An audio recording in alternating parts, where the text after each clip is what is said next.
Hello, and welcome in to another episode of Farm to Fame. I am Kelsey Wingert. That is Peter Moylan. That is Maddie Mass. Bring in the energy today because I felt that we sounded a little dull.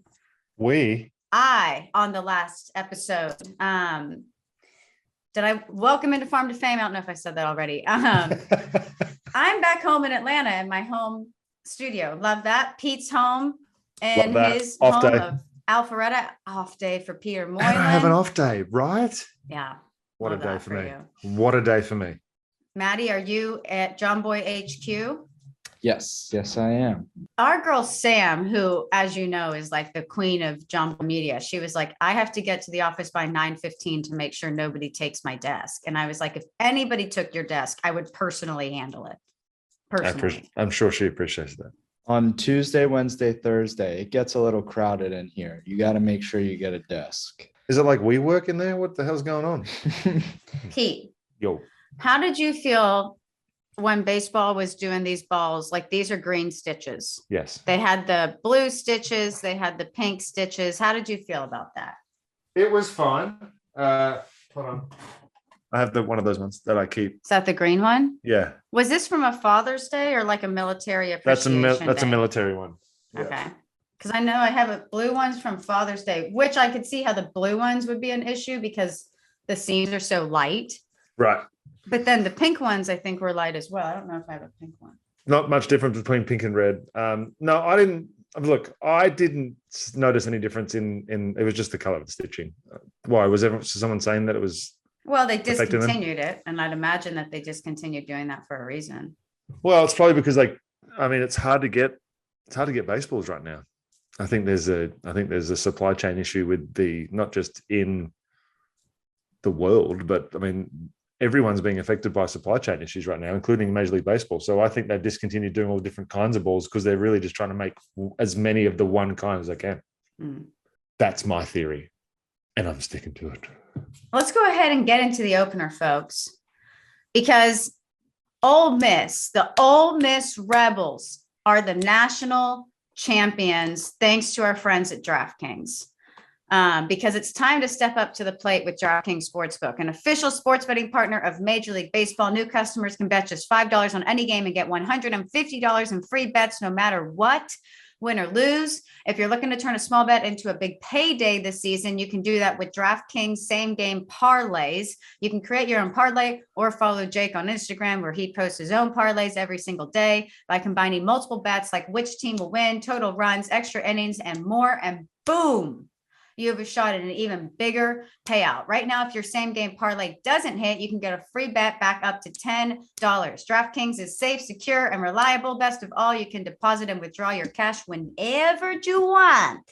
So download the DraftKings Sportsbook app now. Use promo code JOMBOY. New customers can make any $5 MLB bet and get $150 in free bets no matter what. That's promo code JOMBOY only at DraftKings Sportsbook, an official sports betting partner of Major League Baseball. Minimum age and eligibility restrictions apply. See show notes for details. MLB trademarks used with permission. Can we give a round of applause to our own Joe's McFly for winning the 50-50 raffle at the Trop?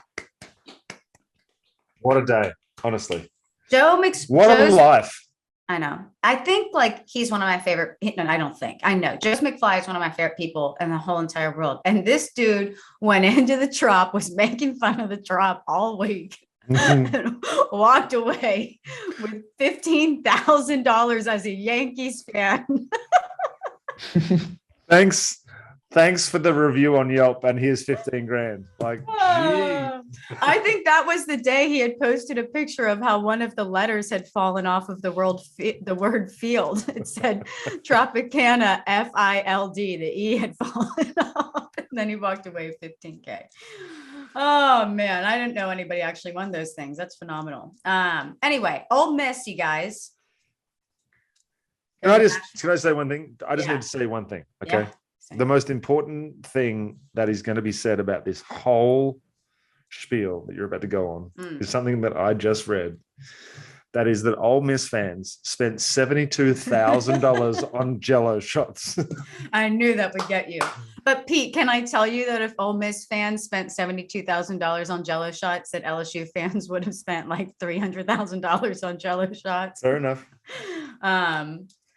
Ole Miss, that fan base, it is wild. Like if you are able to go to really any SEC ballpark, but like if you're able to go to a home game at Ole Miss, the environment there, their fan base is so loyal. Those games are so fun. I think it's in right field. They do like the beer showers and it just goes absolutely berserk. Can I ask one question, Maddie? Yeah. Oh. When they were the 64th pick, Maddie, they were picked over, was it North Carolina or NC State? NC State. Right. Did anybody give either of those two teams? I thought that if NC State got in, that they would have been a pretty good chance to win the whole thing, right? Would that not be the general consensus? Would the same feeling be about Ole Miss? Did they have a chance?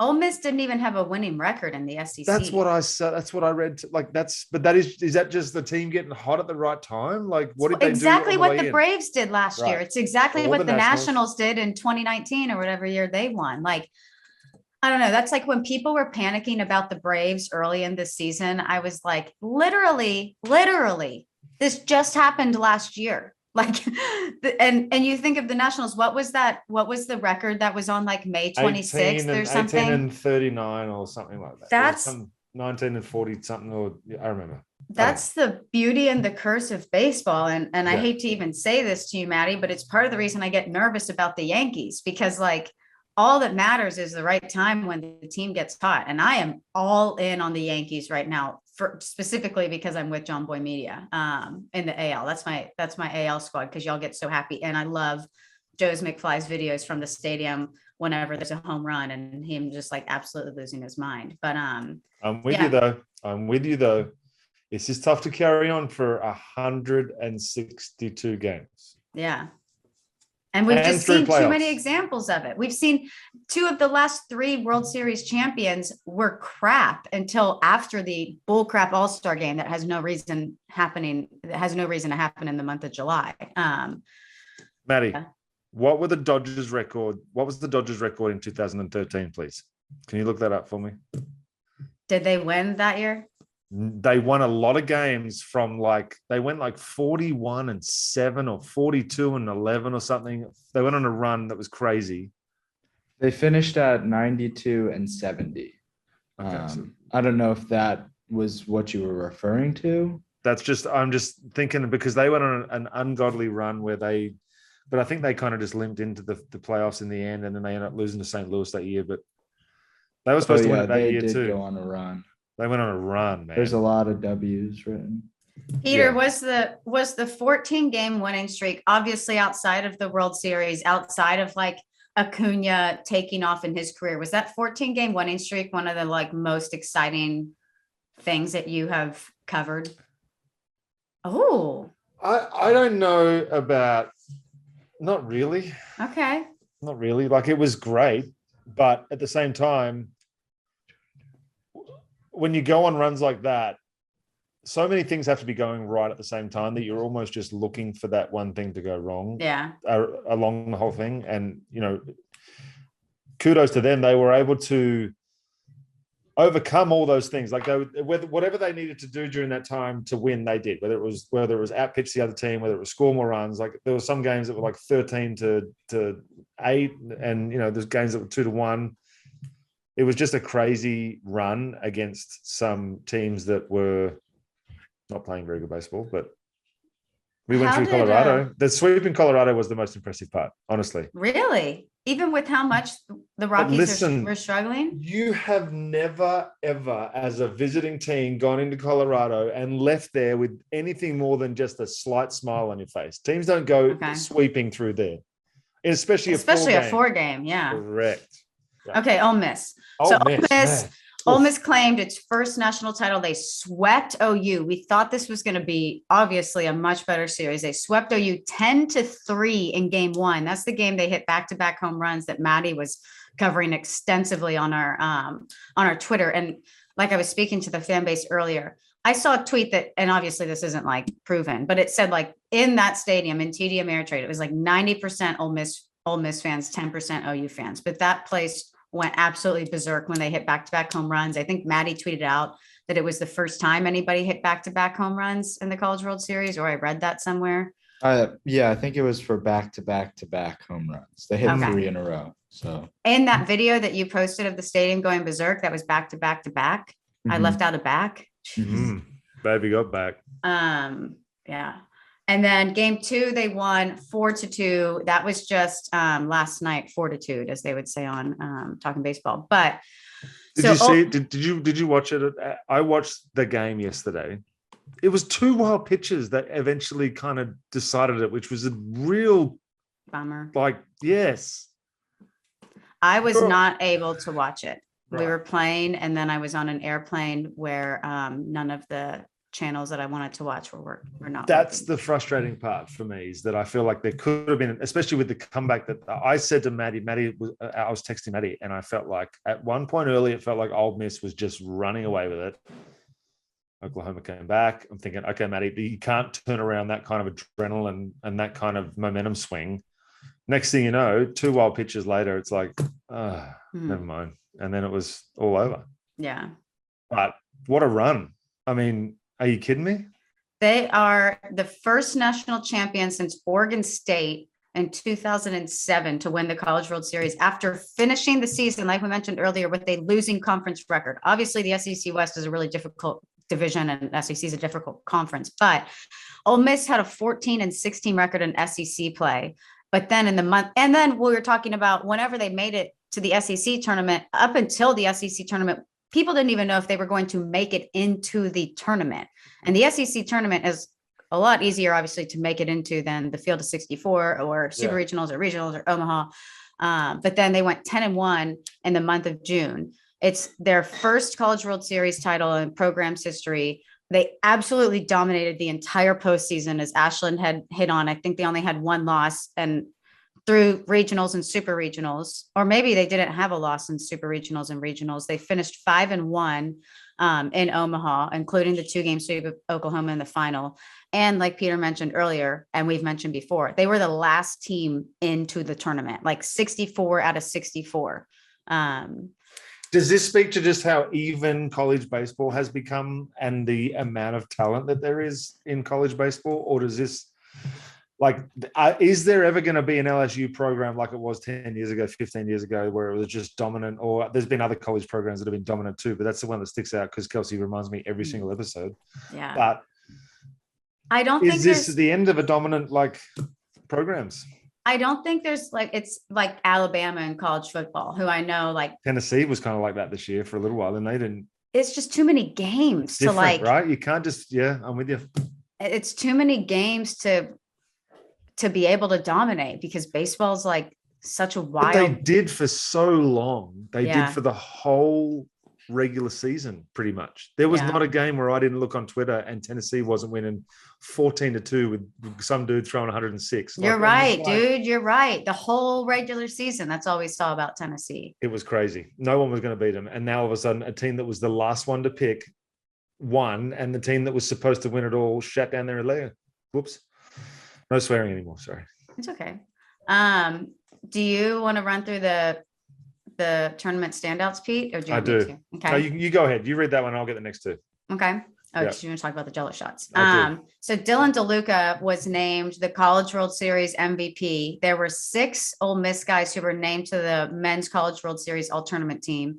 Tim Elko, who is a phenomenal story if you don't know anything about him. So he was the captain of their team.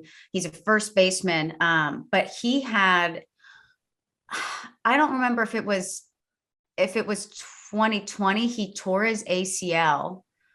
And then he was back 30 days later. He hit he was still playing on a torn ACL. And this is a guy, if you read any article about him, all Ole Miss fans want a statue built. He is a legend for Ole Miss. They want a statue of him outside the stadium. That's a conversation going on. But he played on a torn ACL. I think he was expected to get drafted, but he opted to come and drafted fairly high. But he opted to come back to Ole Miss to rehab the knee. And in an article I read on the plane last night, he said that he prayed a lot about it and felt that God told him his time at Ole Miss wasn't done yet. And he stayed at Ole Miss. And then obviously it all worked out last night when they won the College World Series. And, but he is like, Tim Elko is a great story. So look into that. That's awesome. He's the captain, but yeah, played on the torn ACL. Unbelievable. Justin Bench was another guy named Calvin Harris, Kevin What Graham. a name. Calvin Harris. Calvin Harris is a strong one. Yeah. Kevin Graham, Kemp Alderman, Another and strong Dylan Delucia, who was named the MVP. And then there was a pitcher, Jack Doherty. I feel like I should easily be able to pronounce that. He carried a perfect game into the 6th inning of his first start in nearly 3 months. So talk about clutch. So those were some of the tournament standouts, but definitely look up Tim Elko's story. Some of the tidbits that we haven't touched on. We already touched on the fact that there was the first time there's back-to-back home runs since 1998. Coach Mike Bianco has been the head coach at Ole Miss for 22 years, and this is the second appearance in the World Series. Got them to the championship back in 2014. Ole Miss spent over $72,000 on Jello shots. That's fucking incredible to me, by the way. Were they selling Jello shots at the stadium? Because that's phenomenal. They must I think it's a lot more than that now. And it wasn't at the stadium. It was at a bar nearby called Rocco's, I believe. And Rocco's every year, I believe, has a board of all the teams that make it to Omaha and the number of Jello shots their fan base buys. Genius marketing, like genius way to get some sales.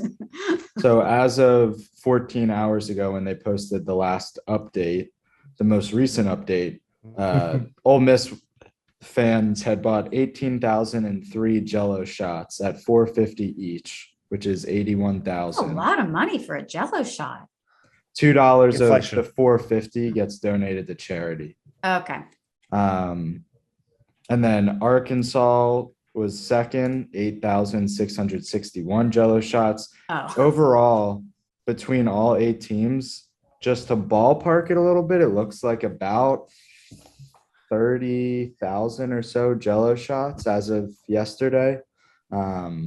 So that's 60,000 for charity. That's amazing. That's such a good. That's 150,000 total. That honestly is such a good idea.